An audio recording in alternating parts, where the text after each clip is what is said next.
En las facultades, por lo menos en la que yo estudié, cuando nos enseñaban Gestalt, nos enseñaban la psicología de la percepción, que se llamaba Gestalt, pero de hace 2 siglos atrás. Y eso no es terapia Gestalt. Entonces no nos enseñaban terapia Gestalt, nos enseñaban la psicología de la forma, las leyes de la percepción, que están incluidas, que cumplen un rol súper importante, pero no es solamente eso, ese es uno de los componentes. Entonces lo primero que me parece importante aclarar es, pero hay un breve cuentito histórico, si ustedes me permiten, ¿no? Como para ubicarnos temporalmente, históricamente. ¿M? Porque sí, es verdad, tanto Kafka, Keller, Berkheimer, bueno, Kurt Lewin, que después tuvo mucha importancia, son todos psicólogos que empezaron a estudiar cómo percibe el ser humano, no que percibe en parte, sino que percibe globalmente y con ciertas tendencias universales que todos tenemos hacia la captación del mundo. Eso fue la psicología de la Gestalt de 1900, perdón, de 1890 y pico, ¿sí? Hace muchos años. Y ahí se formaron en esa línea, ¿sí? Eh, Tanto Fritz Perls como Laura Perls, alemanes, que se escaparon de Europa, pero se llevaron como bagaje esa psicología de la percepción. Y fueron muy importantes y la sostuvieron. El tema es que una vez escapados de la Europa nazi, se van a Sudáfrica. Y en Sudáfrica todavía ellos eran psicoanalistas.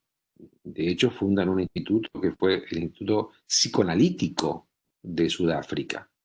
Si bien habían aprendido la psicología, la percepción, de hecho, lo digo más por Fritz, que conozco más que a Laura, conozco en su biografía, nunca los conocí personalmente.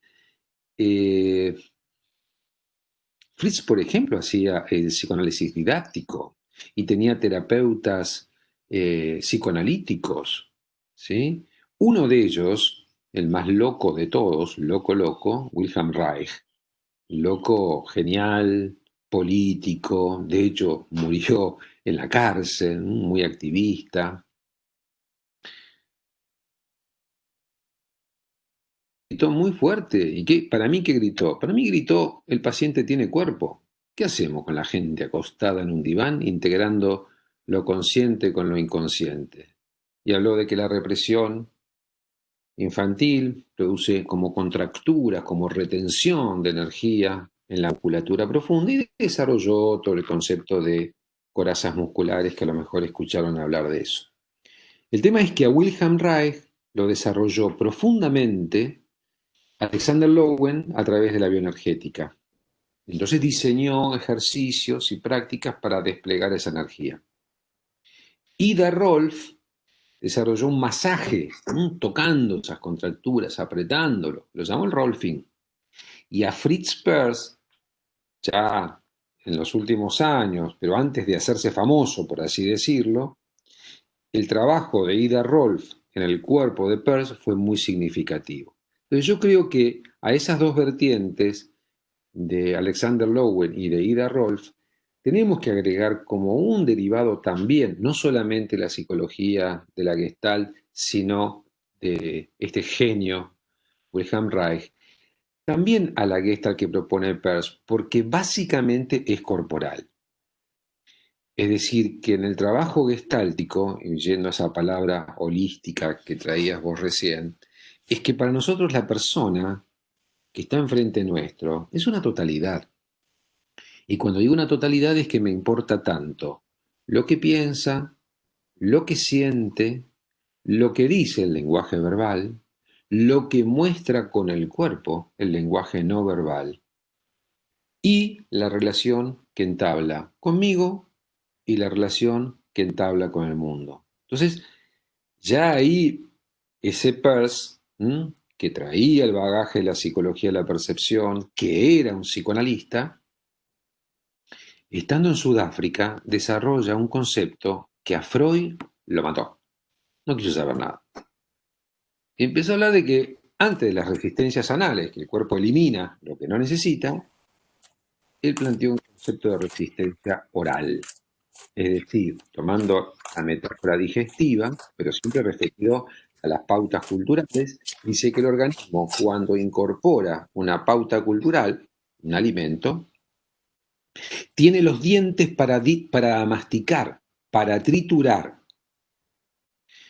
Si yo a un alimento lo mastico, a una pauta cultural, la mastico, la destruyo, para eso necesito agresión, y al tragarla, ya toda rota, la asimilo, es completamente diferente que si a la pauta cultural no la mastico, me la trago intacta y esa norma pasa a ser un introyecto que lo reconozco como si fuera mío. Y no es mío, es del mundo que yo me lo tragué. Entonces, cuando Peirce presenta en un congreso, estando él en Sudáfrica, sobre las resistencias orales, ardió Troya. Y papá Freud no aceptaba tanto las disidencias, le rechazó el trabajo a Peirce. Ego de uno, ego del otro, grandes egos, se pelean y se pelearon siempre. Creo que fue bueno en el sentido de que empezó a buscar una nueva terapia y a salirse del psicoanálisis. Entonces, años después, cuando él llega a Estados Unidos, habiendo contactado a Paul Goodman, en Nueva York, junto con Laura Peirce, Paul Goodman y otros terapeutas, empiezan a buscar un nuevo modelo de terapia. En ese nuevo modelo de terapia está incluida la psicología de la Gestalt, pero también están incluidos un montón de elementos. ¿Mm? Y un fuerte cuerpo teórico. Y así surge un libro llamado Terapia Gestalt, en el año 1951, que nosotros lo conocemos muchísimo después que lo tradujeron al castellano. Pero en ese entonces estaba en inglés, obviamente en Estados Unidos, y surge así la famosa Escuela de Nueva York. Esa escuela de Nueva York desarrolló una serie de conceptos, bueno, ya estaban en el libro, pero básicamente es una teoría de campo. Y conciben al hombre como un ser en relación. Y no hay alguien separado de alguien. O sea, yo me encuentro a tomar un café con Darío, mucho más si es en una sesión, y no soy un Eduardo alejado del Darío que está allá, sino que en el vínculo nos co-creamos. Por lo tanto, entre Darío y yo conformamos un campo y una manera de vincularnos. Y a esa forma de vinculación, por ejemplo, mi forma de vinculación con el otro, le pusieron un nombre más que conflictivo, porque en vez de usar una palabra nueva, usaron la palabra self y desarrollaron la teoría del self. Entonces, cada vez que vamos a hablar de la teoría del self, tenemos que andar explicando que self no significa lo que antes dijeron que era self.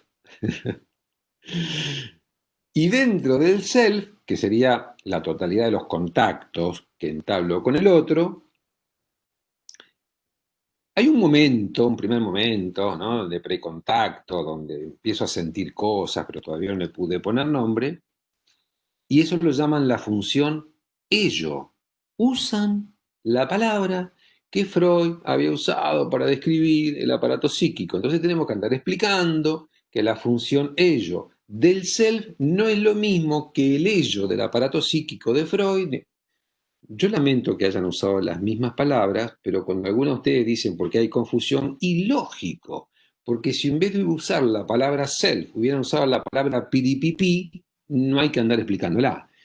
Pero, qué sé yo, venían con raíces psicoanalíticas y entonces hablaron de que el self, o sea, el self es una función que se constituye.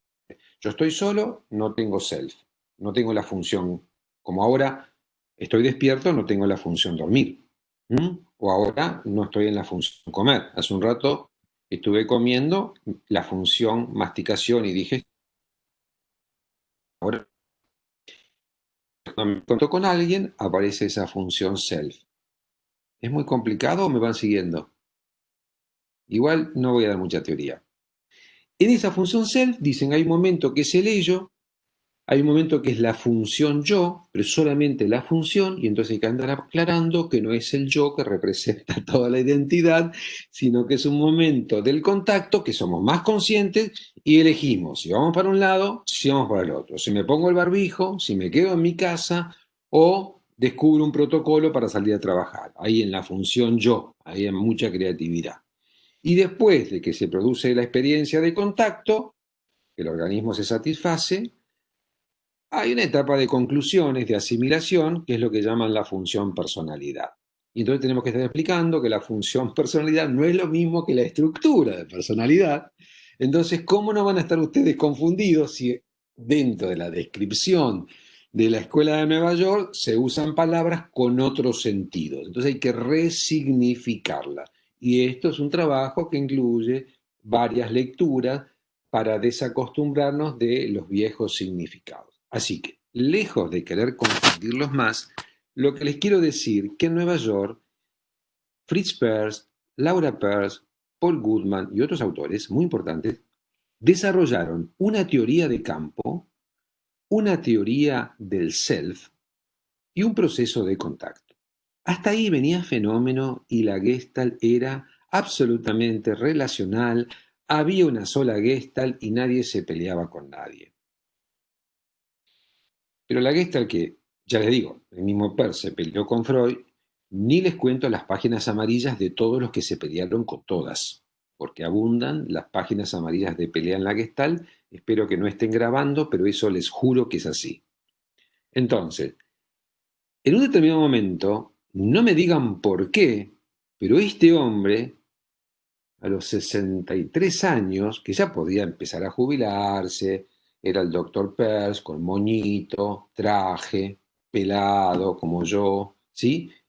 No tenía la barba espesa que tuvo después. Un día patea el tablero. Dice, pero a los 63 años le agarró el péndex viejo. No sé, pero pateó el tablero. Se enganchó con una paciente, anduvo, se separó de su mujer. A los 2 años y medio se separó de esta mujer, entró en una crisis depresiva. Antes de eso se fue a Japón, a un monasterio donde aprendió budismo zen. Estuvo en un kibutz en Israel. Bueno, todo un periodo oscuro de crisis. Vuelve a Estados Unidos, deprimido, hace terapia con Jim Sinking y es como si se hubiese parido a sí mismo en otro personaje.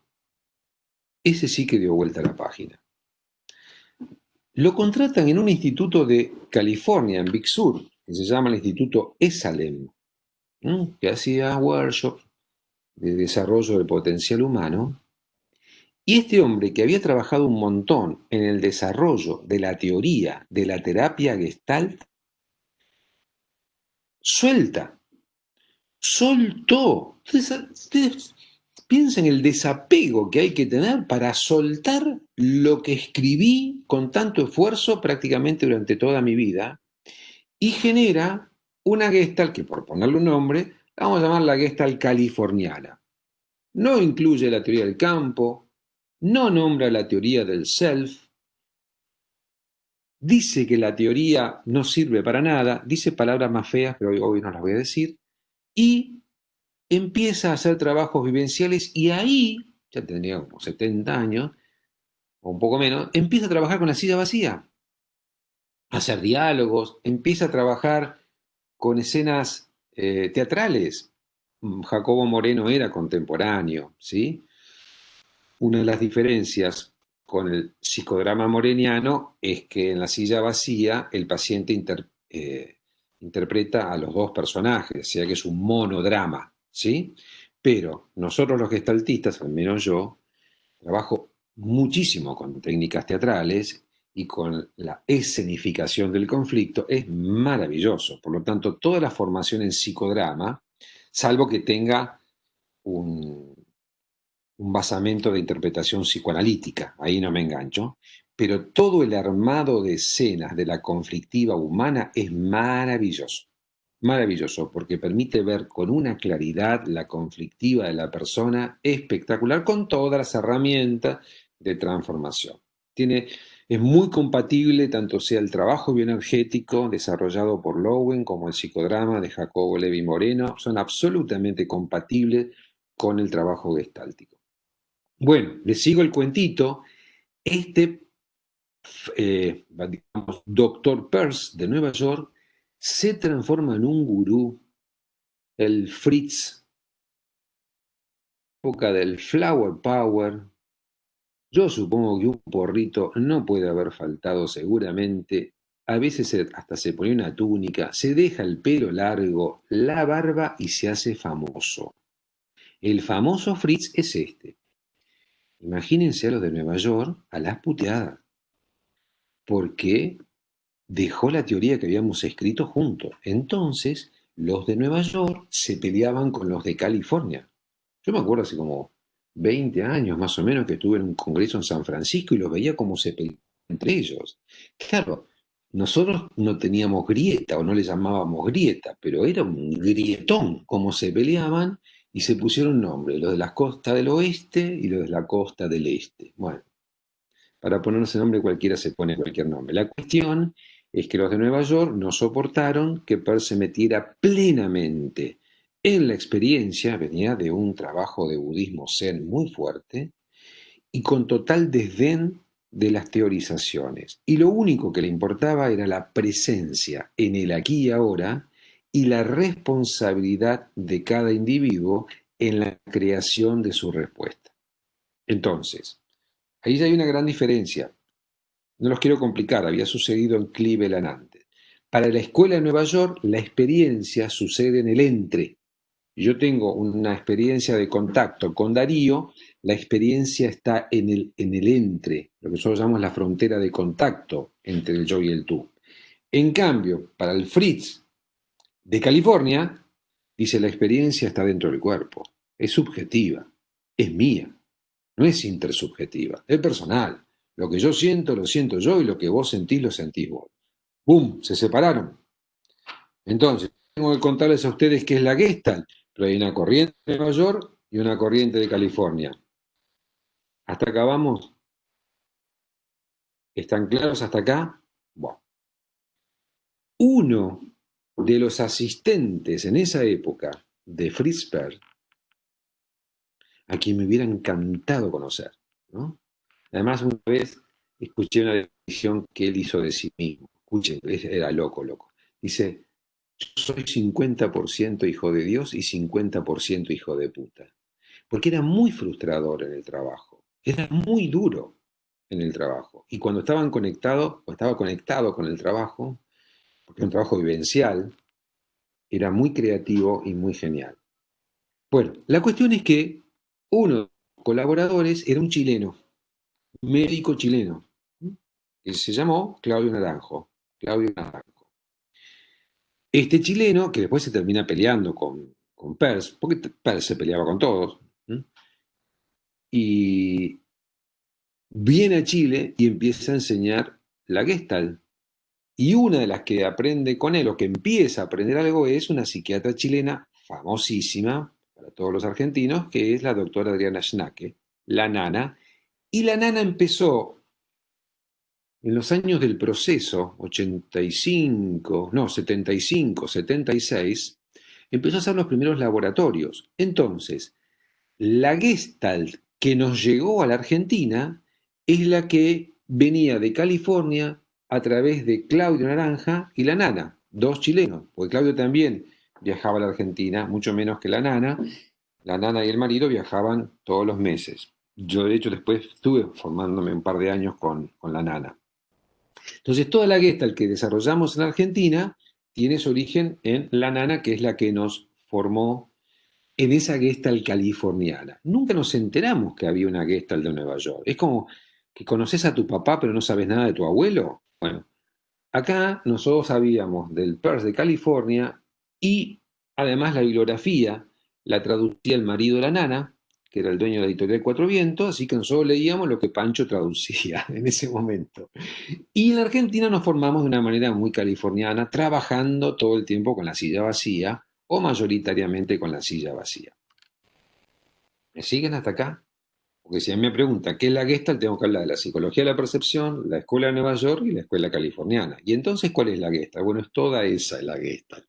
Ahora, nosotros los gestaltistas argentinos tenemos una raíz muy fuerte en la corriente californiana. Muy bien.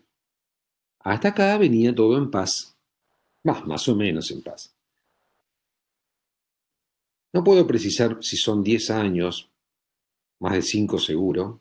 En los congresos internacionales empezaron a aparecer autores europeos. Jean-Marie Robin y Jean-Marie Delacroix, que son franceses, Margherita Españolo, de Sicilia, ¿eh? Italia, Carmen Vázquez, que yo creo que son las más importantes porque fundó una editorial y empezó a traducir al castellano desde el libro Terapia Gestalt hasta el resto de bibliografía importante, traducidos al español, pero con una característica, y es que ellos, todos los que estoy nombrando, se formaron en la Escuela de Nueva York. Así que la pelea de Estados Unidos empezó a ocurrir en los congresos de Latinoamérica. ¿No? Me acuerdo uno que fue en Córdoba, creo que fue en el año 2006. Vieron que los que contamos historias ya somos viejos, ¿no? Porque si estamos para contar historias ya es porque tenemos historias recorridas. Bueno, y me acuerdo un cortocircuito horrible mientras Jean-Marie Robin estaba dando una conferencia y Claudio Naranjo lo desafió de una manera muy peleadora, ¿no? Porque Claudio Naranjo es el que llevaba el estandarte de la escuela californiana en Latinoamérica en contra de la escuela de Nueva York. Así que todo ese lío de Norteamérica está circulando a menor escala, pero está circulando por Latinoamérica. Desde hace unos años yo, con mi formación californiana, empecé a abrirme a la escuela de Nueva York. Empecé a leer, empecé a formarme en Santiago de Chile, con Margherita Españolo, con Carmen Vázquez. Bueno, hasta que nos agarró la pandemia y no pudimos viajar más a Chile. Y actualmente estoy en formación y trayendo a algunos de esos docentes a través de cursos online y abriéndome a toda la teoría del campo y a la teoría del self. Entonces, mi escuela, que es una consecuencia de mis cambios, así que se la bancan porque no les queda otra, a medida que yo voy entrando en esa transición crítica y les aseguro que en algún momento muy angustiante, ahora no, pero al principio muy angustiante porque no me resulta tan fácil como a Fritz Perls desapegarme de todo lo aprendido. Es decir, que después de 40 años de gestaltista yo diga borrón y cuenta nueva. A mí no me sale como a él. Entonces voy haciendo una desestructuración como puedo, gradual y en búsqueda de una integración que algunos dicen que no es posible. Pero bueno, como buen sagitariano me encanta integrar. Así que ahí voy, integrando lo californiano y la escuela de Nueva York. Y la verdad que la formación de la escuela de Nueva York, que trabaja con las resonancias del campo, por momentos es hasta mágica. Es maravillosa. Es decir, porque capta o toma en cuenta todo lo que está ocurriendo en el entorno y en el aquí y ahora. ¿Mm? Pequeña digresión. Anoche yo estaba trabajando con un grupo de entrenamiento de terapeutas de Medellín. Son 18 más o menos y una vez por semana trabajamos. Y allí estábamos haciendo un trabajo a través de un dibujo. El terapeuta, yo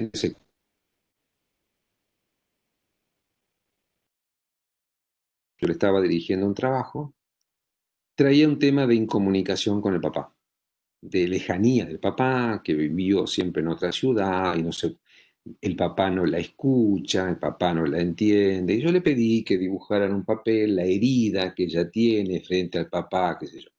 Mientras íbamos haciendo esto, el auricular dejó de funcionar, no la escuchábamos. Vieron que uno de los mayores problemas del proceso virtual es el ancho de banda, y el segundo problema es los auriculares que a veces andan, a veces no andan.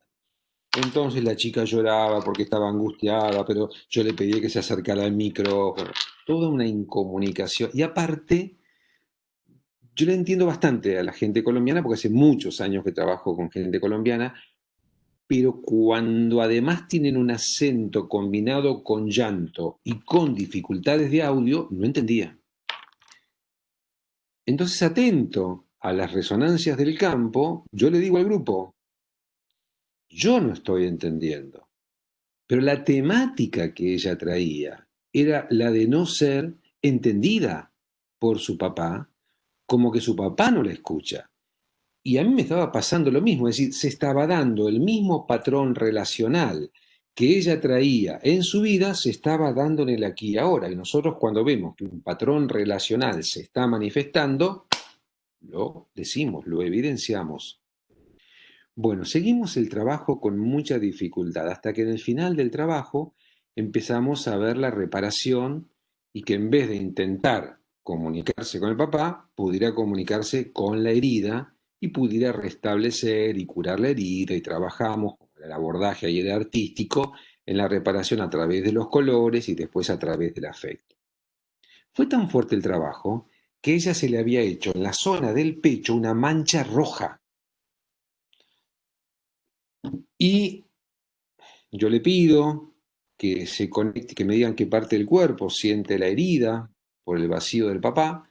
Me dice en el pecho, le pido que apoye las manos y le dirijo un pequeño diálogo entre las manos sanadoras y el pecho representando la zona herida y empieza a restablecerse, a encontrarse mucho mejor, más aliviada y con una circulación de afecto muy grande dentro suyo. Adivinen qué pasó con el micrófono que no andaba.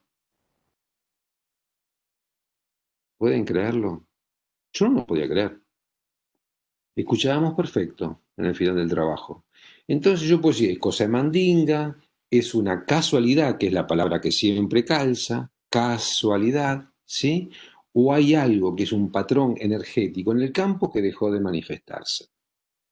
Y acá podríamos discutir, podría ser un acto de fe, podrían no creerme, pero cuando esta experiencia se repite una y otra vez, llega un momento en que yo, que venía con una formación californiana, digo, un momentito, acá hay algo de la teoría del campo que me está llamando la atención.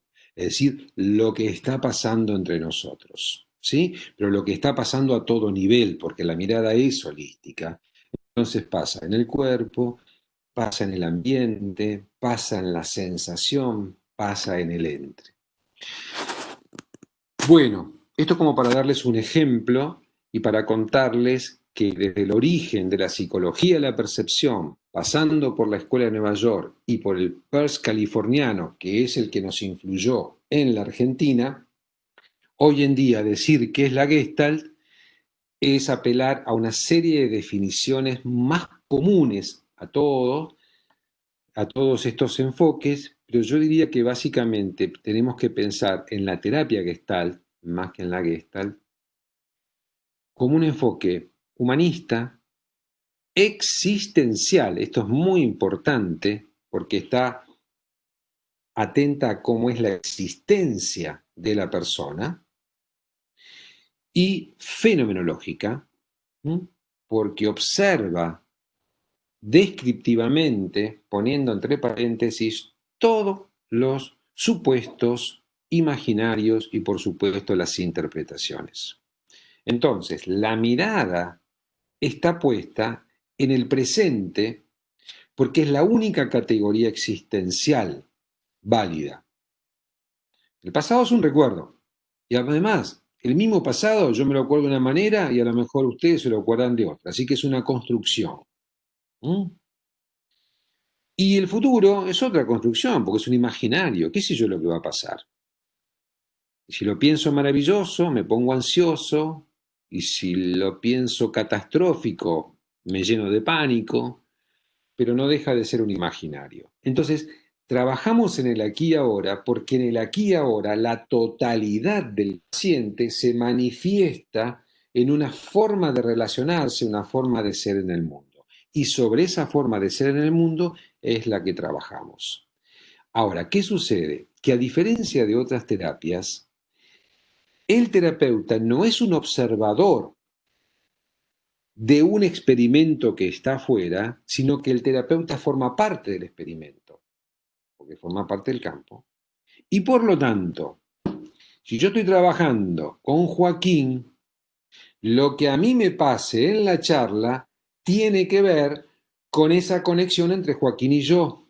Obviamente que tengo que estar lo suficientemente entrenado para poder diferenciar una sensación que proviene del encuentro y no que sea una proyección mía de una situación traumática personal que Joaquín no tiene nada que ver. ¿Sí? Así que tengo que hacer mucha terapia y mucha supervisión para poder distinguir lo que es neurótico mío de lo que es perceptivo de esa situación.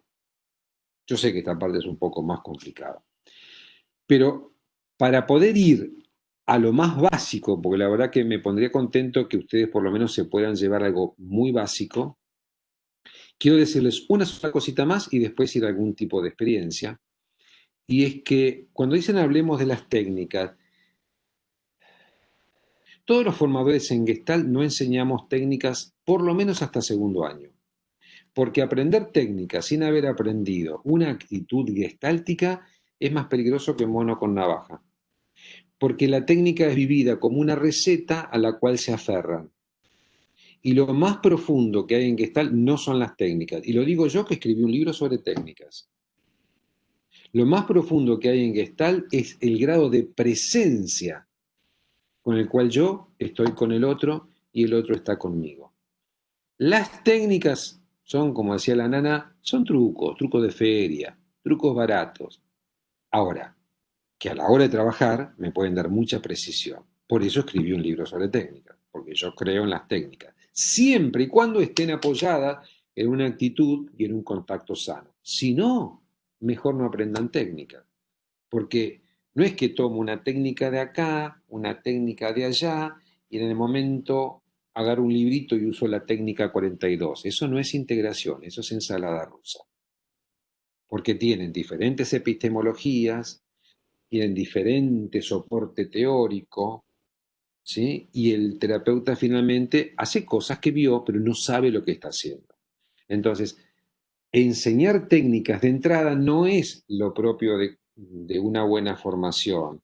En general trabajamos un año en la deconstrucción de la persona, en su forma de estar en el mundo, en el aprendizaje de una actitud gestáltica, todo eso es primer año, y recién en segundo año empezamos a enseñar técnicas. Y en tercer año esas técnicas son llevadas a la coordinación del grupo.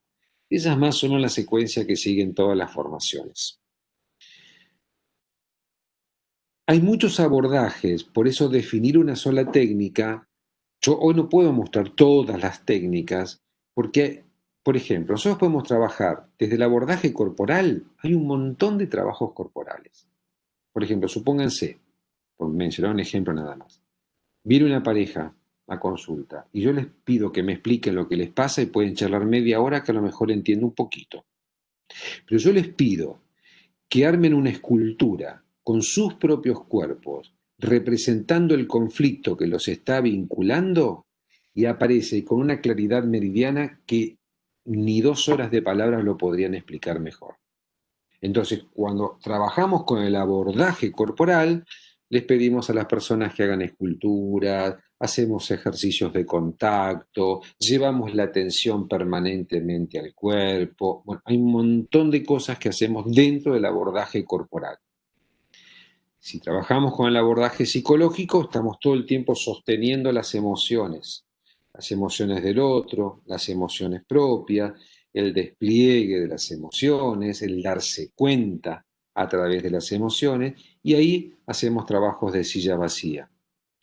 Si trabajamos con el abordaje artístico, trabajamos, por ejemplo, a mí me encanta trabajar con los cuentos, los distintos tipos de cuentos, cuentos grupales, cuentos de integración de las polaridades. El último chiche de los últimos años para mí es trabajar con los cuentos familiares, esos cuentos que se contaban en mi casa cuando yo era chico, y ver qué valores, qué introyectos, qué mandatos y qué prohibiciones me dejaron en mi vida, cómo me marcaron. Parecen cuentos ingenuos, Ustedes no saben, trabajando con los cuentos de un grupo, de una comunidad, los descubrimientos que aparecen de cómo me marcaron aquellos cuentos y yo no me di cuenta.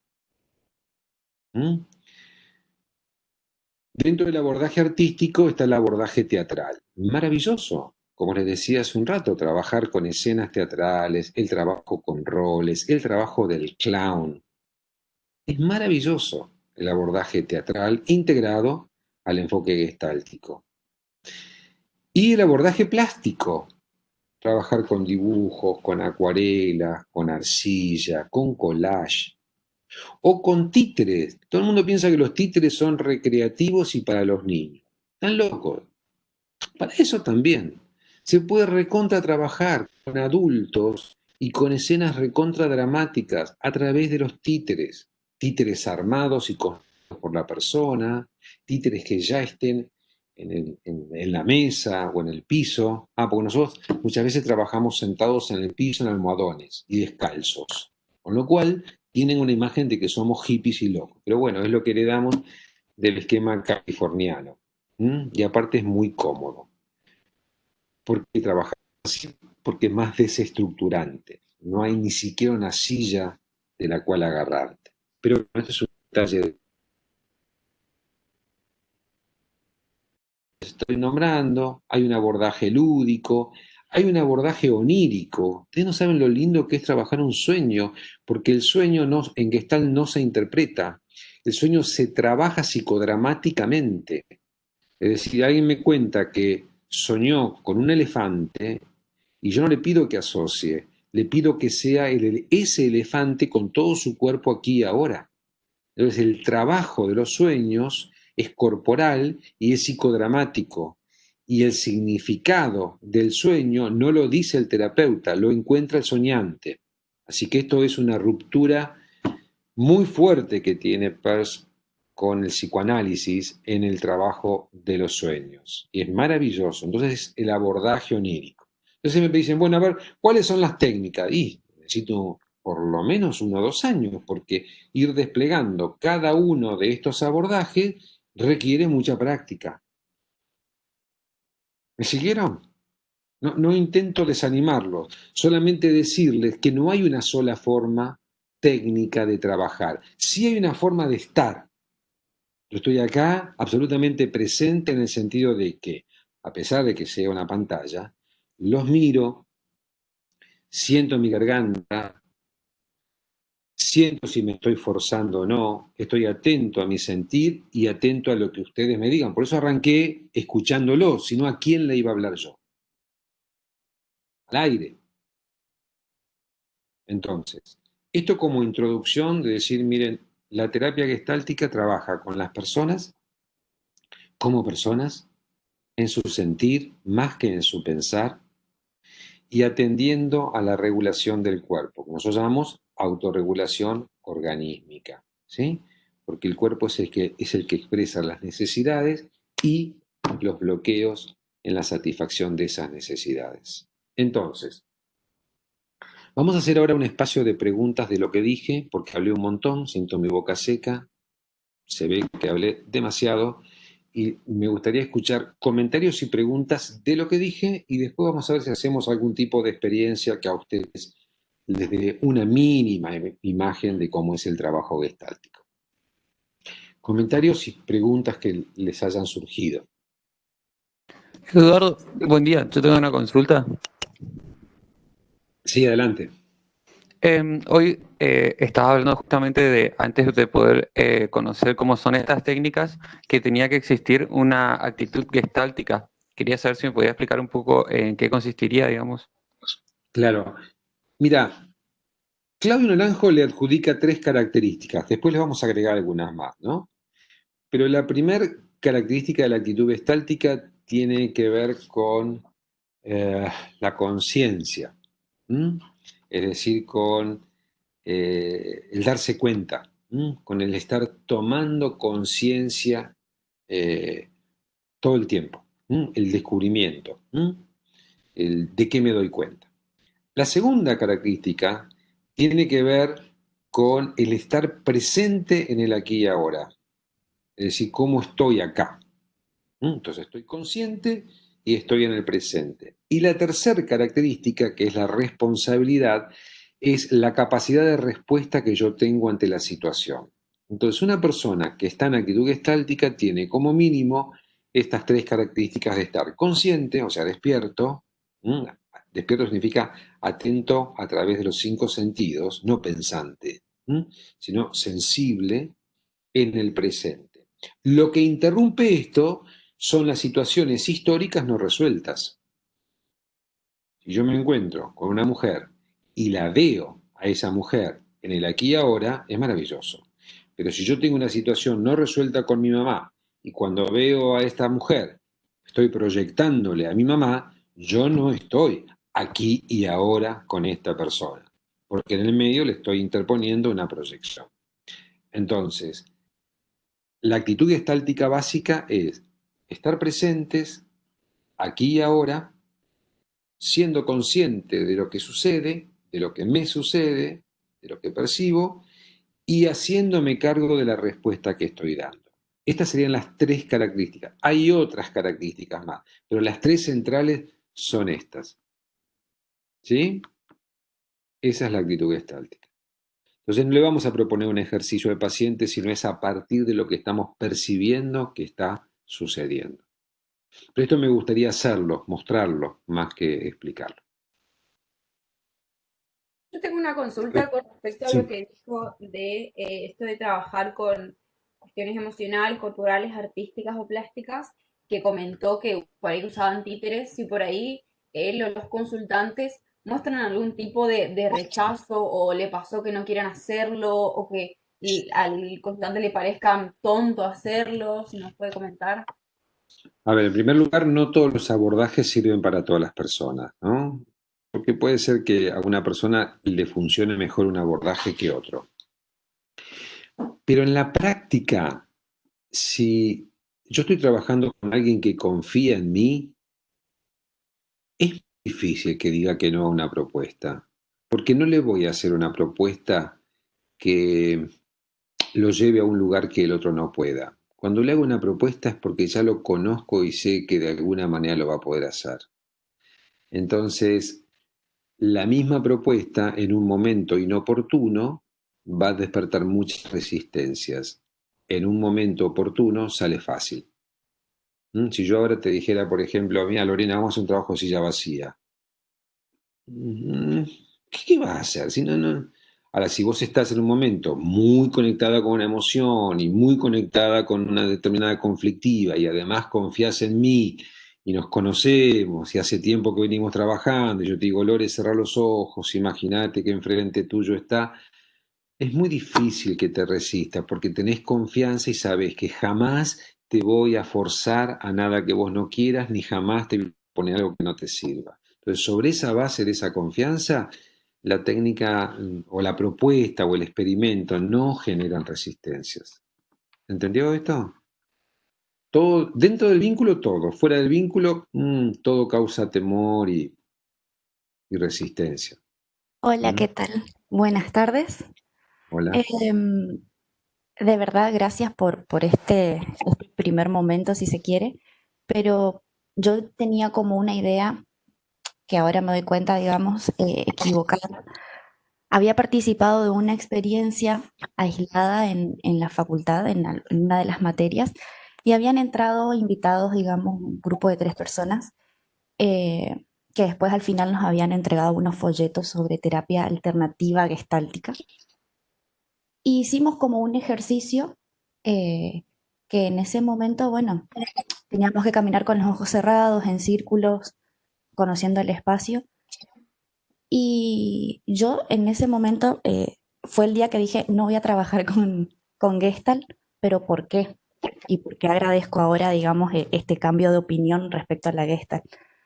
Eh, Había recibido una devolución sobre mi actitud, digamos, en el grupo, que en este momento no me acuerdo muy bien cuál fue, pero mi ecuación fue, pero yo no ando por la vida con los ojos cerrados caminando en círculos. Eh, y yo lo pensé, digamos, si yo llego a hacer esto con una persona, no vuelve nunca más.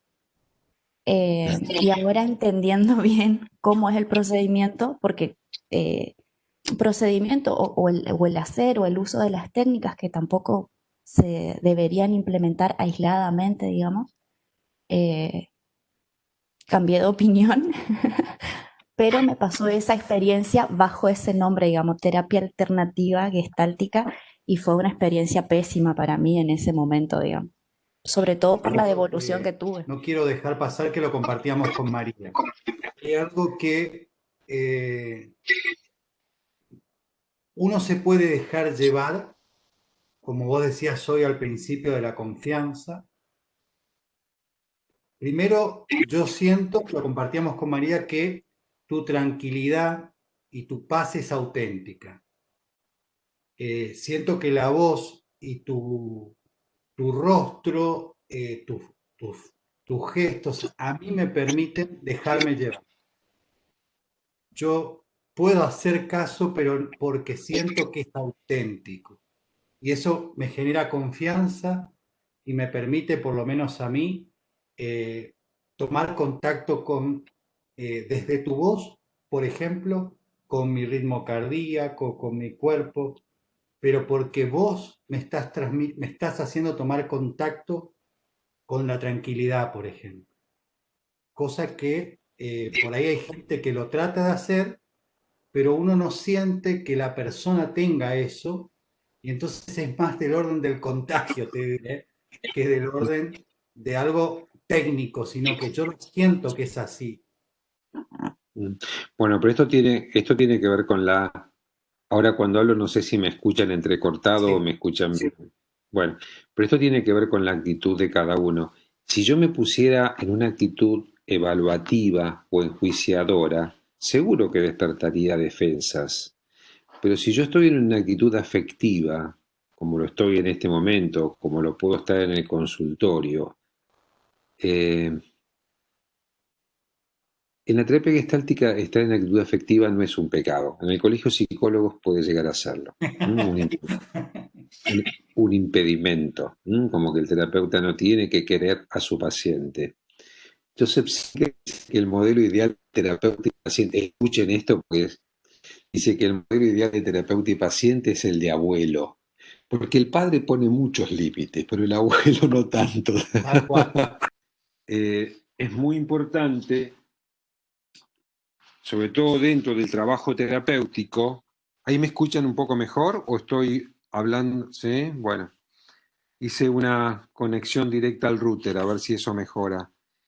Que el pequeño experimento que yo hice con ellas dos es que la taquicardia que estaba experimentando Jessica, que es francamente una resonancia. La resonancia es esa sensación inhabitual que aparece en el terapeuta cuando está escuchando al paciente. O sea, si yo estoy con tos de hoy a la mañana y durante la sesión toso, eso no tiene que ver con la resonancia, porque es algo que yo ya me venía pasando. Pero si yo estoy tranquilo y de repente empiezo a experimentar una taquicardia en el medio de la sesión, es probable que esto, si no tiene que ver con alguna situación neurótica mía que se activó, tiene que ver con algo que está trayendo el paciente. Por lo tanto, se lo podemos ofrecer como una devolución. Respetuosa, porque si no pasa a ser una interpretación. Yo estoy con taquicardia, sí, estoy muy acelerado cuando vos me hablas de esto. ¿Tiene que ver conmigo o tiene que ver con vos? Como una manera de ofrecer un feedback a través del registro corporal. Imagínense que para esto el terapeuta se viene ya con un montón de tiempo de entrenamiento en el registro del propio cuerpo. Por eso que enseñar una técnica no es tan sencillo porque requiere muchas horas de práctica y de entrenamiento y de terapia. El aprendizaje de la terapia Gestalt es un proceso humano muy fuerte, porque no es que yo aprendo lo que es un introyecto, yo tengo que trabajar con los últimos 5 minutitos a conclusiones de ustedes. A mí me gustaría que como feedback cada uno pudiera decir una palabra, una frase, que se lleva o que pueden rescatar de este encuentro que tuvimos. ¿Puede ser? Y cierran Me ustedes en vez de encantó. cerrar yo. Me encantó la experiencia, l- disfruté muchísimo este encuentro. Gracias. Gracias a vos, Jessica.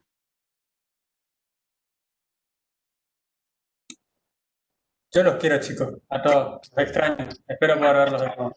Y me alegro que de alguna forma mínima estemos en contacto. Y gracias por el encuentro.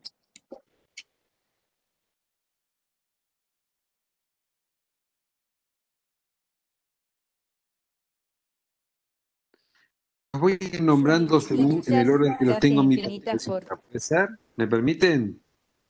Diana, ¿qué te llevas vos? Bueno, yo al grupo no lo conozco porque vine desde afuera nomás como invitada, colada, vamos a decir, pero me movilizó, por más de que haya estado viéndolo desde afuera, la conexión que había en el grupo y lo que se había generado dentro de la dinámica.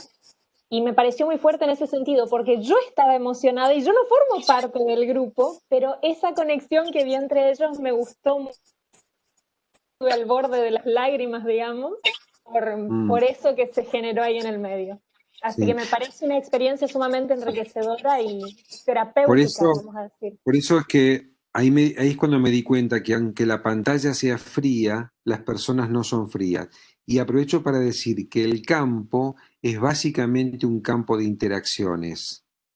Por eso es que a Diana, aunque no sea compañera del resto, está dentro del campo porque está resonante con las interacciones. Eso es estar dentro del campo. El campo es básicamente interaccional y es emocional. ¿Sí? Gracias, Diana. María, ¿algo que rescates vos? Bueno, primero agradecerle por su tiempo y por, por poner el cuerpo en esta clase tan linda. Bueno, yo no puedo hablar porque es todo muy subjetivo, porque yo soy una enamorada de la terapia, digamos, pero me pasó lo mismo que la compañera recién. Bueno, yo no los conozco porque soy más vieja, pero cuando yo cursé en aquel momento había como era muy sectario, digamos, el curso era grupos muy cerrados en el cual no se compartía mucho con todos o no se interactuaba mucho con todos. No teníamos materias así donde podíamos como generar alguna interacción más fuera de nuestro grupo de trabajos, digamos.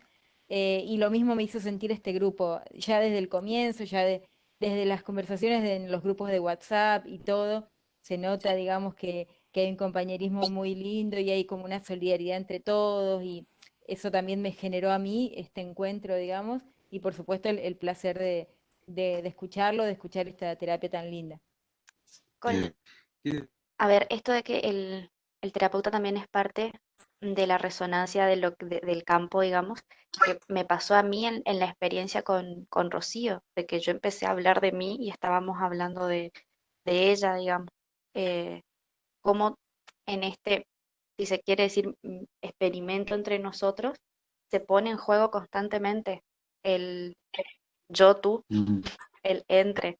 Y fue genial poderlo experimentarlo de esa manera, no desde un libro o teóricamente, digamos. Si alguien el año pasado tuvo una experiencia en otra comisión diferente, de una Gestalt diferente, vos mostraste la importancia de un abordaje respetuoso, ¿sí? Y responsable. Eh, y bueno, eso me parece que también es importante ver que mucha gente también puede decir que hace algo y no necesariamente cumple con esta cuestión que es fundamental de ser respetuoso, responsable, sumado a esto que te decía, que vos transmitís calidez y también paz. Y en todo caso, nos veremos en otra próxima oportunidad. Muchas Te gracias. mando un abrazo enorme. Gracias, ¿eh? Gracias. Gracias y suerte para todos. Chao, chao.